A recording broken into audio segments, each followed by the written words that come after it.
మన ప్రియుడు మన రక్షకుడైనటువంటి యేసుక్రీస్తు వారి పరిశుద్ధ నామములో మీ అందరికీ నా హృదయపూర్వకమైనటువంటి వందనాలు. ఈరోజు వాక్యం యొక్క అంశము పేరేంటంటే పెద్ద కుమారుడు గురించి వివరణ. చిన్న కుమారుడు గురించి అంటే మీకు అర్థమయ్యే భాషలో తప్పిపోయిన కుమారుడు గురించి ప్రతి ఒక్కరికి తెలుసు. ఆ యొక్క స్టోరీ తెలియని వాళ్ళు ఈ భూమి మీద మ్యాక్సిమం ఉండరు. 100% ఉండరు. ప్రతి ఒక్కళ్ళు ఈ తప్పిపోయిన కుమారుడినే చూస్తారు, కానీ పెద్ద కుమారుడి యొక్క గుణాలు స్వభావాలని అంతగా ఆలోచించరు, అంత లిస్టులోకి తీసుకోరు తన్ని అంతగా. కానీ ఈరోజు మనం చెప్పబోయేటువంటి యొక్క అంశము కూడా పెద్ద కుమారుడి గురించి తెలుసుకుందాం. అసలు తిని ఎటువంటి గుణాలను కలిగి ఉన్నాడు, ఎటువంటి స్వభావం కలిగి ఉన్నాడు, తిని యొక్క మనస్తత్వం ఎటువంటిది అనేది ఈరోజు మనం పూర్తిగా తెలుసుకుందాం. ఒక చిన్న ప్రార్థన చేసుకొని ప్రారంభిద్దాం. పరిశుద్ధుడు పరిశుద్ధుడు పరిశుద్ధుడు అని ప్రధాన దూతలతోనూ మానవ కోటి సమూహంలోతోనూ పొగడబడుచున్నటువంటి తండ్రి, మీకు వందనాలు, స్తుతి, స్తోత్రాలు నాయన. ఎంతోమంది ప్రభువా ఈ రోజును చూడకుండా తండ్రి నశించిపోవచ్చుండగా నాయన, మీరు మమ్మల్ని అలాగూ చేయకుండా ప్రభువా మమ్మల్ని ఇప్పటికీ సజీవ లెక్కలో ఉంచారు, అందును బట్టి వందనాలు తండ్రి. అలాగే నాయన ఈరోజు ప్రభువా తండ్రి శనివారం నాయన ఉపవాస కుడికలో తోడుగా ఉండండి తండ్రి. నాయన పాటలతో ప్రభువా మీ నామం మహిమపరచబడిందని నమ్ముచున్నాము తండ్రి. అలాగే నాయన వాక్య భాగంలోకి వచ్చి ఉన్నాం ప్రభువా తండ్రి. నాయన నీవే ప్రతి ఒక్కరితోనైనా సూటిగా స్పష్టంగా మాట్లాడమని కోరుకుంటున్నాం ప్రభువా. నన్ను మరుగుపరచి తండ్రి నీవే నీ యొక్క బిడ్డలతో మాట్లాడమని కోరుకుంటున్నాం తండ్రి. యేసయ్య నా యొక్క చిన్న ప్రార్థన మీ పాదాల చెంతకు చేర్చుకోమని నా ప్రియుడు నా ప్రియరక్షకుడైన యేసుక్రీస్తు వారి పరిశుద్ధ నామములు ప్రార్థన చేసి అడిగి వేడుకొని చూపొంది ఉన్నాము తండ్రి, ఆమేన్. ఓకే, ఈరోజు వాక్యం యొక్క అంశం పెద్ద కుమారుని గురించి వివరణ. ఎవరి పెద్ద కుమారుడు అంటే తప్పిపోయిన కుమారుడి యొక్క అన్న. అయితే ఈ యొక్క పెద్ద కుమారుడు గురించి మొత్తం మనం ఒకసారి డీటెయిల్గా చదువుకుందాం. లూకా సువార్త 15వ అధ్యాయము 25వ వచనం నుండి 32వ వచనం వరకు పెద్ద కుమారుడు గురించి చెప్పడం జరుగుతుంది. ఒకసారి చదువుదాం. అప్పుడు అతని పెద్ద కుమారుడు పొలములో ఉండెను. వాడు పొలములో నుండి వచ్చుచు ఇంటి దగ్గరకు రాగా వాద్యములను నాట్యమును జరుగుట విని దాసులలో ఒకని పిలిచి ఇవి ఏమిటని అడుగగా ఆ దాసుడు అతనితో నీ తమ్ముడు వచ్చి ఉన్నాడు, అతడు తన యొద్దకు సురక్షితముగా వచ్చినందున నీ తండ్రి క్రొవ్విన దూడను వధించెననెను. అయితే అతడు కోపపడి లోపలికి వెళ్ళనొల్లకపోయెను గనుక అతని తండ్రి వెలుపలికి వచ్చి లోపలికి రమ్మని బతిమాలుకొనెను. అందుకతడు తన తండ్రితో, ఇదిగో ఇన్ని ఏండ్ల నుండి నిన్ను సేవించుచున్నానే, నీ ఆజ్ఞను నేనెన్నడూ మీరలేదే. అయినను నా స్నేహితులతో సంతోషపడినట్లు నీవు నాకెన్నడూ ఒక మేక పిల్లనైనా ఇయ్యలేదు. అయితే నీ ఆస్తిని వేశ్యలతో తినివేసిన ఈ నీ కుమారుడు రాగానే వీని కొరకు క్రొవ్విన పశువును వధించితివని చెప్పెను. అందుకతడు, కుమారుడా, నీవెల్లప్పుడూ నాతో కూడా ఉన్నావు, నావన్నీ నీవి, మనము సంతోషపడి ఆనందించుట యుక్తమే. ఈ నీ తమ్ముడు చనిపోయి తిరిగి బ్రతికెను, తప్పిపోయి దొరకనని అతనితో చెప్పాను. ఈ యొక్క పెద్ద కుమారుడు గురించి మనం చూసి ఉన్న 25వ వచనం నుండి 32వ వచనం వరకు తన గురించి చెప్పడం జరిగింది. దీన్ని బట్టి మీరేం తెలుసుకున్నారు పెద్ద కుమారుడు గురించి? ఒక కన్క్లూజన్ వస్తుంది కదా, మీకేం అర్థమైంది? తండ్రి మాట జవదాటకుండా ఉన్నాడు. తండ్రిని విడిచిపెట్టుకి ఉన్నాడు. అడిగిన దాంట్లో న్యాయం ఉంది, బాధ్యతగా ఉన్నాడు. చెప్పమంటారా అసలు కంక్లూజన్? ఈ పెద్ద కుమారుడు స్వనీతిపరుడు. ఎటువంటి వాడు? స్వనీతిపరుడైనటువంటి కుమారుడు ఈ పెద్ద కుమారుడు. స్వనీతి అని అంటే అర్థం ఏంటి? నేనే గొప్పోడిని. పక్కనోడు గొప్పోడు అంటే ఒప్పుకోడు, తనకు తానే గొప్పోడు అంటాడు. ఈ యొక్క పెద్ద కుమారుడి యొక్క స్వభావం అదే, స్వనీతిపరుడు తను. మనం వచ్చినంగా ఒక్కొక్క దాంట్లో తనలో ఉన్నటువంటి గుణాలను, తను ఎటువంటి ఆలోచనలతో ఈ మాటలను మాట్లాడాడు ఏంటనేది చూద్దాం. మొదటిగా 27వ వచనం చదువుదాం. ఆ దాసుడు అతనితో, నీ తమ్ముడు వచ్చి ఉన్నాడు, అతడు తన యొద్దకు సురక్షితముగా వచ్చినందున అతని తండ్రి క్రొవ్విన పశువును వధించాను. నేను ఒక దాసుని పిలిచి అడుగుతున్నాడు, ఏమైంది అసలు, ఏం జరిగింది అసలు, ఏంటి అని ప్రతి ఒక్కరిని కూడా ఆ దాసుని పిలిచి ఇంట్లో జరుగుతున్న దాన్ని చూసి ఏం చేశాడు? ఈ యొక్క పెద్ద కుమారుడు పిలిచి ఏం జరిగింది ఏంటి అని క్లారిటీగా అడుగుతుంటే ఆ దాసుడు ఏం చెప్పాడు? నీ తమ్ముడు ఉన్నాడు కదా, తను తిరిగి వచ్చాడు ఇంటికి, అందుకని మీ నాన్న ఏం చేస్తున్నాడు? క్రొవ్విన పశువుని వధించాడు అని చెప్పాడు. ఇక్కడ ఈ వచనంలో చూసుకుంటే తను ఎటువంటి స్వభావం కలిగి ఉన్నాడు? మంచిని అభినందించలేనటువంటి వాడు. మంచిని ఏం చేయలేడు? అభినందించలేడు. తర్వాత వచనంలో చూసుకుంటే వాళ్ళ నాన్న బ్రతిమాలడం జరుగుతుంది. చూడండి తర్వాత వచనం,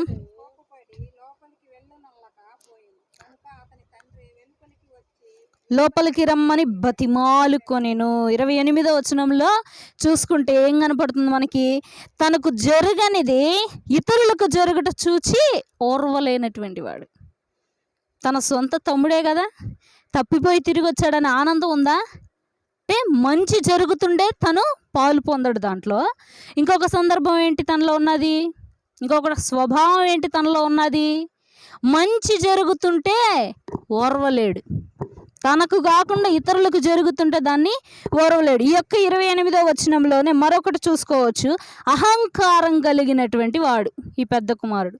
ఎలా చెప్పగలం అహంకారం ఉందని? ఎవరితో బతిమాలించుకుంటున్నాడు?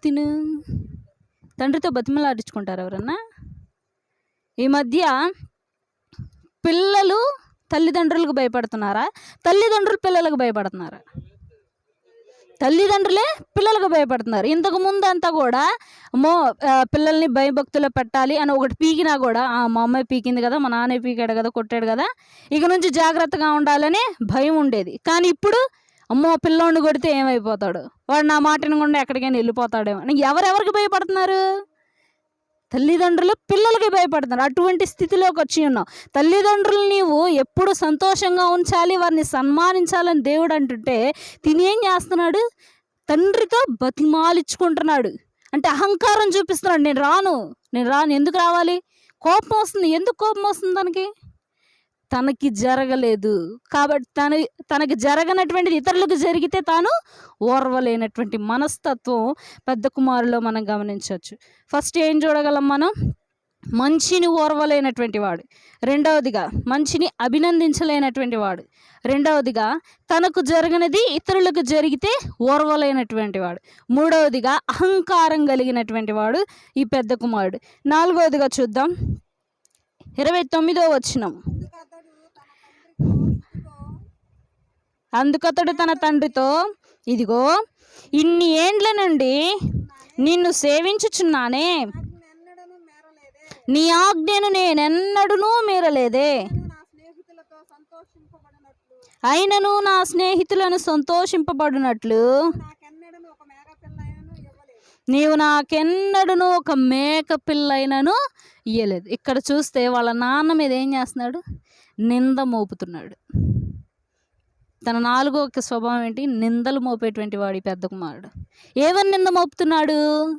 ఇన్ని రోజుల నుంచి నీ దగ్గర ఉన్నాను కదా, నాకు ఏ రోజైనా ఒక్క మేకపిల్ల తీసుకొచ్చావా? నా ఫ్రెండ్స్ని పిలిపించేలాగా నువ్వు పార్టీ చేసావా? ఎవరి మీద నింద మోపుతున్నాడు? తన తండ్రి మీద నింద మోపుతున్నాడు. ఆ యొక్క వచనంలోనే ఇంకొక గుణాన్ని చూడవచ్చు. ఏంటి? తన గొప్పతనాన్ని ప్రదర్శిస్తున్నాడు. తను ఏం ప్రదర్శిస్తున్నాడు? తన గొప్పతనాన్ని. ఏంటి ఆ గొప్పతనం? తనలో ఉన్న గొప్పతనం ఏంటి చెప్పండి మీరే. పెద్ద కుమారులో ఉన్న గొప్పతనం ఏంటి? తండ్రి మాటను ఎప్పుడు జవదాటాడు, తండ్రి చెప్పినట్టే వింటున్నాడు. ఇవన్నీ ఉన్నాయి, బాగానే ఉంది. కానీ మాట్లాడేటప్పుడు ఏం చేస్తున్నాడు? తన తమ్ముణ్ణి తనని వేరుపరుస్తున్నాడు. తన తమ్ముణ్ణి తనకంటే ఏం చేస్తున్నాడు? తక్కువ చేసి మాట్లాడుతున్నాడు. నేనే గొప్పోణ్ణి అంటే తన గొప్పతనాన్ని ప్రదర్శిస్తున్నాడు. ఇన్ని రోజులు నీతో ఉన్నానుగా, నాకేం చేసావు? ఓ మేక పిల్లనైనా చేసావా? నింద మోపుతున్నాడు. నువ్వేం చేసావు నా కోసం? ఈరోజు తల్లిదండ్రులు కూడా అంటున్నారు, నన్ను ఎందుకు కన్నావైతే. మా ఇంటి ఇక్కడ గుంటూరులో నేను చూశాను ఒక చోట. ఒక తండ్రి వచ్చి బయట మెట్ల మీద కూర్చుంది కూతురు. మెట్ల మీద కూర్చుంటే, అమ్మ లోపలికి రా అమ్మ, 10 అయింది కదా టైము, కూర్చోకూడదు బయట అన్నాడు. నీకేంటి ప్రాబ్లం, నీ కూర్చుంటే అంది అమ్మాయి. ఏమంది? ఎవరిననింది? తండ్రినే. ఏమంటుంది? నీకేంటి ప్రాబ్లం, నేను కూర్చుంటే అంది. కాదమ్మా, అది సభ్యత కాదు, బాగోదు, చూసేవాళ్ళు ఏమని అనుకుంటారు. నువ్వు ఫోన్ చూసుకుంటున్నావు, బాగానే ఉంది, ఫోన్ మాట్లాడుకుంటున్నావు, బాగానే ఉంది. నాకు తెలుసు నువ్వు ఎవరితో మాట్లాడుతావు, ఫ్రెండ్తో మాట్లాడుతున్నావు, ఎవరితోనో అని నేను అర్థం చేసుకుంటా. చూసేవాళ్ళు అర్థం చేసుకోరు అలాగా. ఏమనుకుంటారు? వీళ్ళమ్మ నాన్న ఏం చేస్తున్నారు, బయట ఇట్ట మాట్లాడుతుంటే అనుకుంటారు. కాబట్టి లోపలికి రమ్మా అంది. నువ్వు చెప్తే నేను రావాలా? ఇప్పుడు నేను రాను, నేను కొంతసేపు ఉండి వస్తాను అంద అమ్మాయి. మళ్ళీ రామ్మ లోపలికి రామ్మ అంటే ఎందుకు ఇంకా గొంతు పెంచట్లేదు ఆయన? పిల్ల బాధపడిద్దేమో అని ఆయనకు బాధ. కానీ ఈమెం చేస్తుంది? ఇంకా ఇంకా ఇంకా తిడుతుందన్నమాట తండ్రిని. ఏంటి నీ గోల అసలు, ఎక్కడి నుంచి అంది. అయినా కూడా రామ్మ రా, లోపలికి రా, బయట వద్దు, నువ్వు లోపల ఉండి ఏదైనా చెయ్యి, ఫోన్లు మాట్లాడుకో, ఫోన్లు చూసుకో, గంటలు ఏమైనా చేసుకో, కానీ బయట చేయొద్దు, పద లోపలికి అన్నాడు. అసలు ఇంట్లో ఉంటే ఇదే నరకం నాకు. 1 సంవత్సరంలో ఉద్యోగం వస్తుంది, వెళ్ళిపోతా, దరిద్రం వదులుతుంది అని చెప్పింది అమ్మాయి. ఇంతే మాట చెప్పింది. 1 సంవత్సరంలో ఉద్యోగం వచ్చింది, వెళ్ళిపోతాను, ఇంట్లో ఉంటే ఈ దరిద్రం ఉంది నాకు అని చెప్పి వాళ్ళ తండ్రిని తిట్టి గట్టిగా అరిసి అప్పుడు వెళ్ళింది ఇంట్లోకి. తండ్రి ఏమన్నా తప్పు చెప్పాడు అక్కడ? తనకు మరి కోపం ఎందుకు వస్తుంది అంటే, నువ్వు నాకు చెప్పాలా ఏం చేయాలో అంటే అంత పెద్దోళ్ళు అయిపోయారనమాట. తల్లిదండ్రుల్ని ఎదిరించేటువంటి స్థితిలోకి వచ్చేసారు ఇప్పుడు చాలామంది బిడ్డలు. అలా పెంచుతున్నారు తల్లిదండ్రులు కూడా. నిజమే, తల్లిదండ్రులు పెంచడం వల్లే వాక్యంలో ఏముంటుంది, నువ్వేం విత్తుతావో అదే కోస్తావు. ఇంకొక పిల్లోడు ఉన్నాడు, చిన్నప్పుడే ఏం చేస్తున్నాడు? బూతులు మాట్లాడుతున్నాడు. అలా ఆయన మీద మురిసిపోతుంది అనమాట. బూతులు మాట్లాడే మంచి మాటలు మాట్లాడుతున్నాడు అన్నట్టు మురిసిపోతుంది. పెద్ద అయిన తర్వాత కూడా వాడు అదే అంటాడు, నువ్వు మురిసిపోతావు. అప్పుడు కోపం వచ్చింది, బాధ వేసిద్ది. చిన్నప్పటి నుంచి నేను స్నానం చేయించి రెడీ చేసి నిండి చేస్తే నన్ను బూతులు తిడుతున్నాను. చిన్నప్పుడు తట్టుకున్న దాన్ని పెద్ద అయినా ఎందుకు తట్టుకోలేవు? చిన్నప్పుడు తట్టుకున్నప్పుడు పెద్ద అయినప్పుడు కూడా తట్టుకో. అప్పుడు సైలెంట్గా ఉన్నావుగా, అదే ఆ చిన్నప్పుడే ఒక దెబ్బ కొట్టుంటే ఆ మాటలు మాట్లాడకూడదని వాడికి తెలిసేది.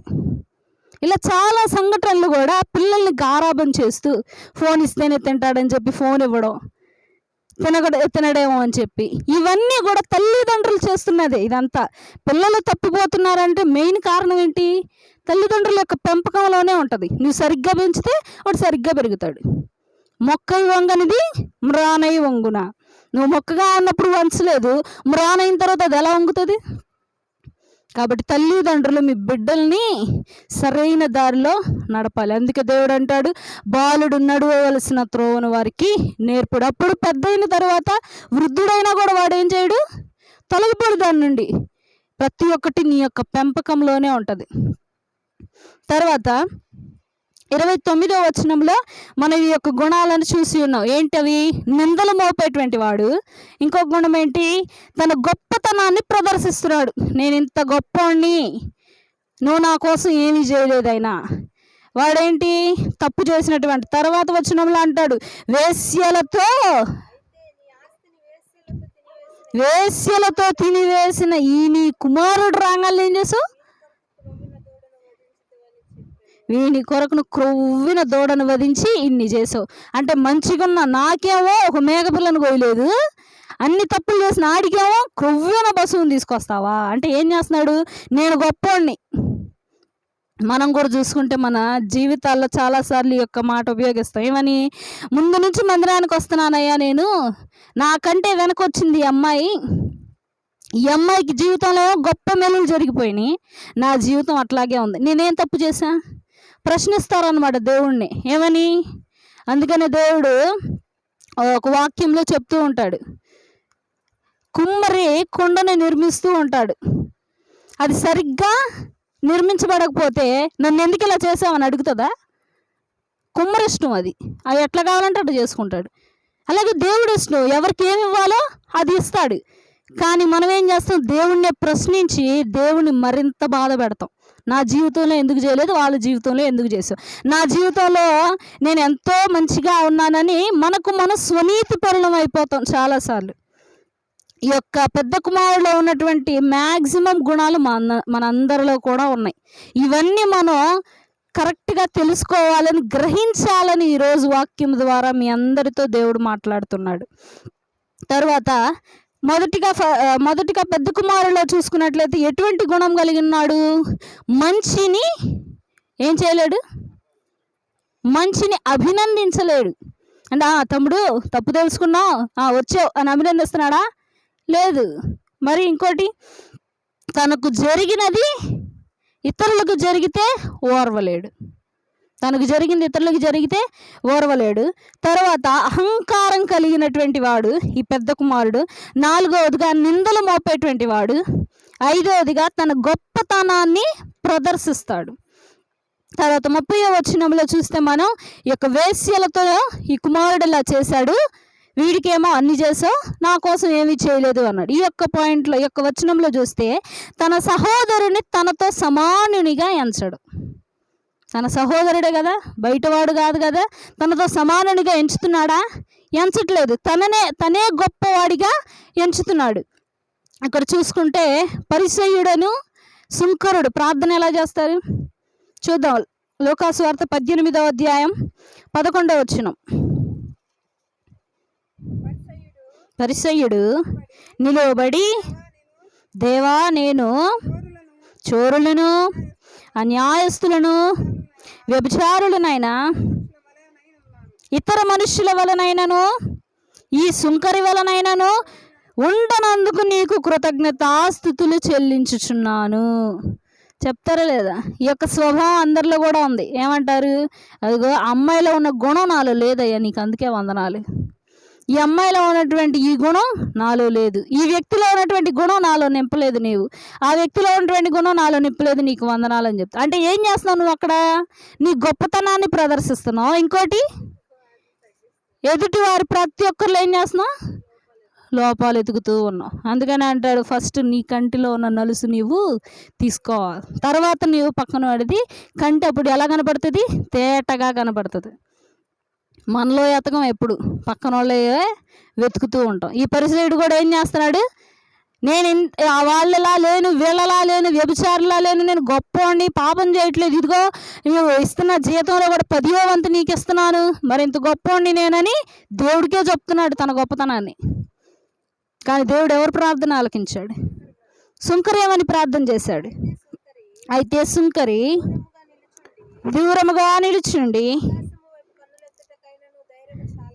ఆకాశము వైపు కన్నులెత్తుటకైనను ధైర్యము చాలక రొమ్ము కొట్టుకొనుచు, దేవా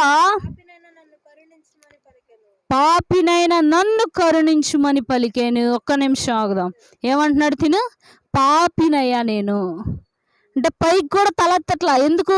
తనను తాను ఏం చేసుకుంటున్నాడు? అక్కడ తగ్గించుకుంటున్నాడు. ఇదొక కారణం ఉంది దేవుడు వీళ్ళ ప్రార్థనలు వినటానికి. మరొక కారణం ఏంటి అని అంటే, యోహాను గారు వచ్చినప్పుడు ఎవరు నమ్మారు ఆయన్ని?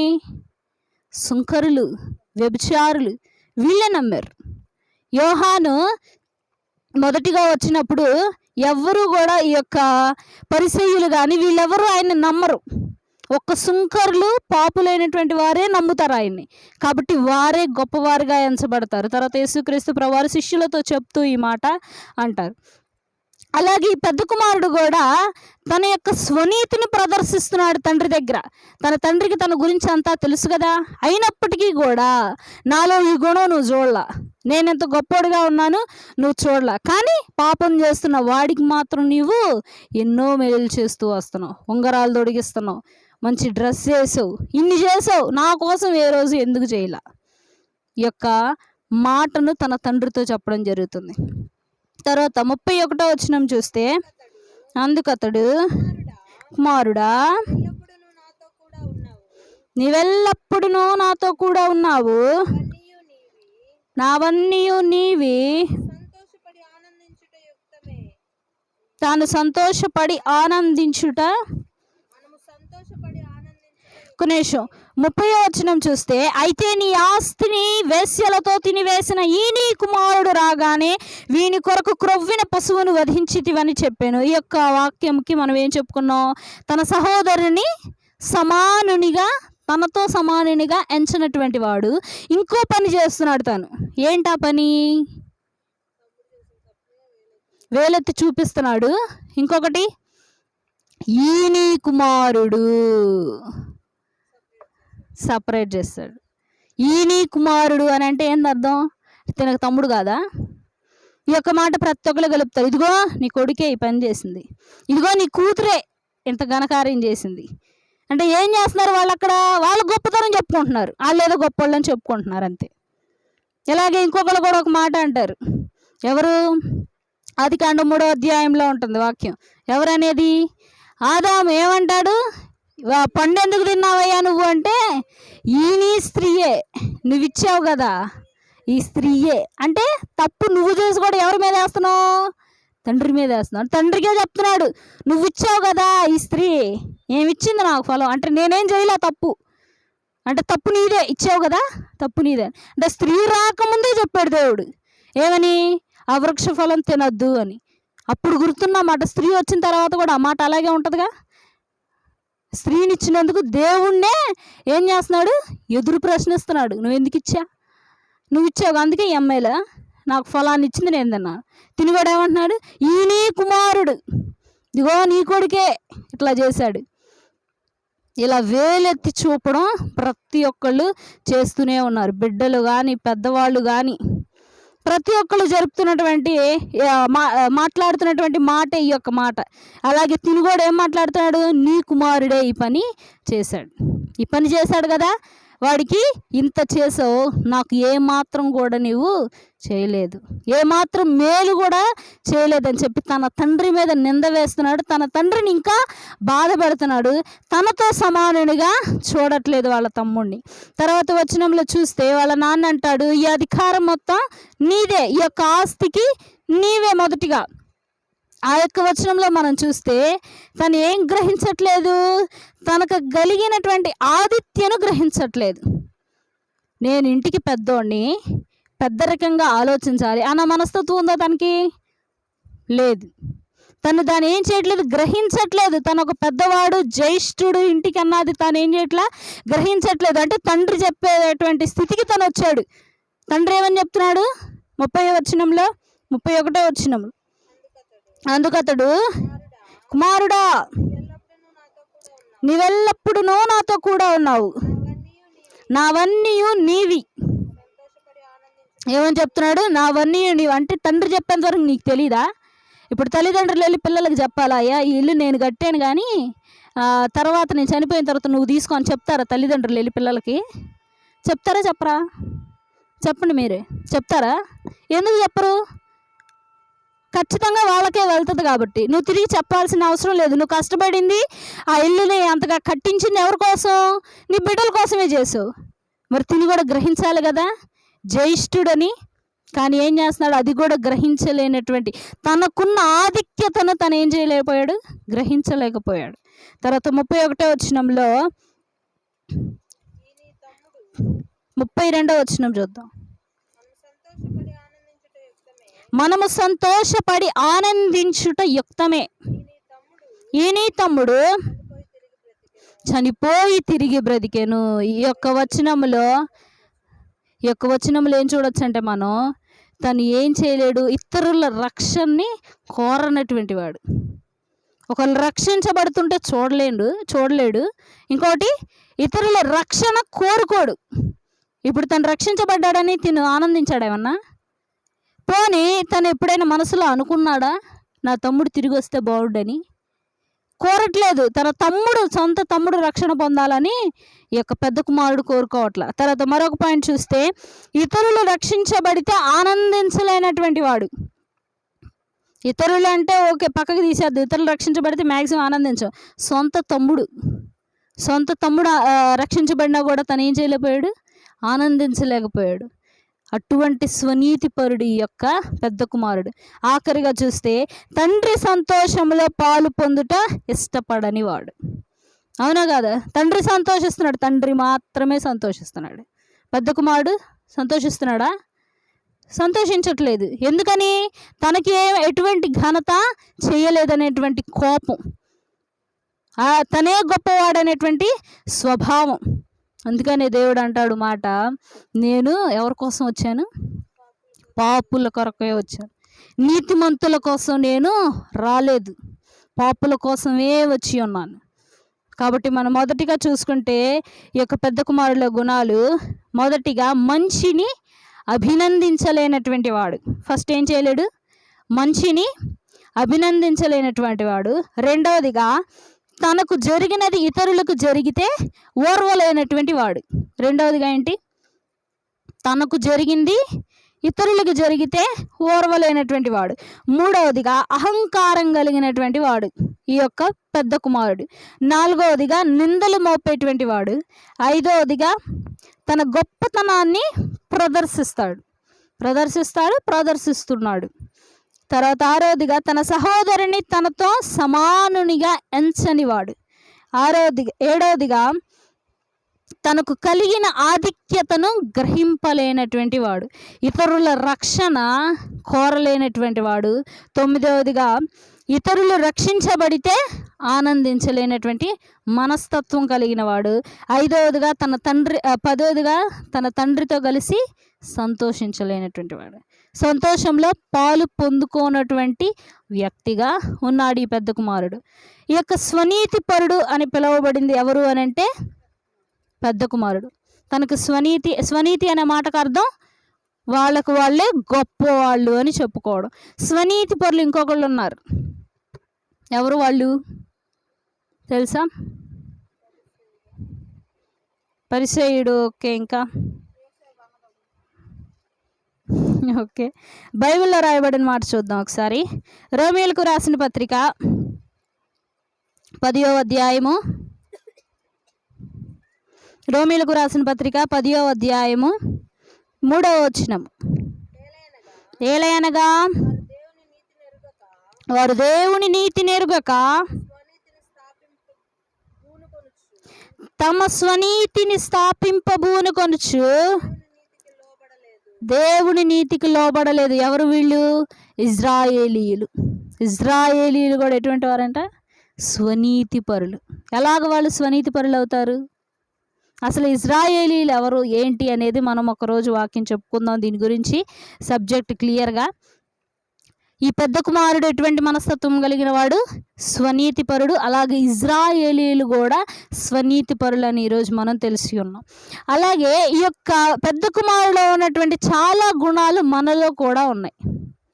మనలో కూడా ఆలోచించుకుంటే, పక్కన వాళ్ళలో వెతికే కంటే మన యొక్క హృదయంలో, మన యొక్క ఆలోచనల్లో మనం గ్రహించగలిగితే చాలా గుణాలు మనకు కూడా వర్తిస్తాయి. ఈ యొక్క గుణాలు పెద్ద కుమారుడికి ఉన్నటువంటి గుణాలు. కాబట్టి ప్రతి ఒక్కరు మీకు మీరు స్వపరీక్ష చేసుకోండి. మీలో ఒకవేళ ఇటువంటి గుణం ఉన్నదా? దేవుడు మీ యొక్క ప్రార్థన ఆలకించడు. ఇటువంటి గుణము మీలో ఉన్నదా? దేవుడు మీరు చేసేటువంటి ఏ మంచి పైన అయినా కూడా అది తీసుకోడు దేవుడు. మీరు ఇచ్చేటువంటి దశమ భాగాలు దేవుడు తీసుకోడు. నీవు ఇచ్చేటువంటి కృతజ్ఞతాస్థుతులు అయినా తీసుకోడు.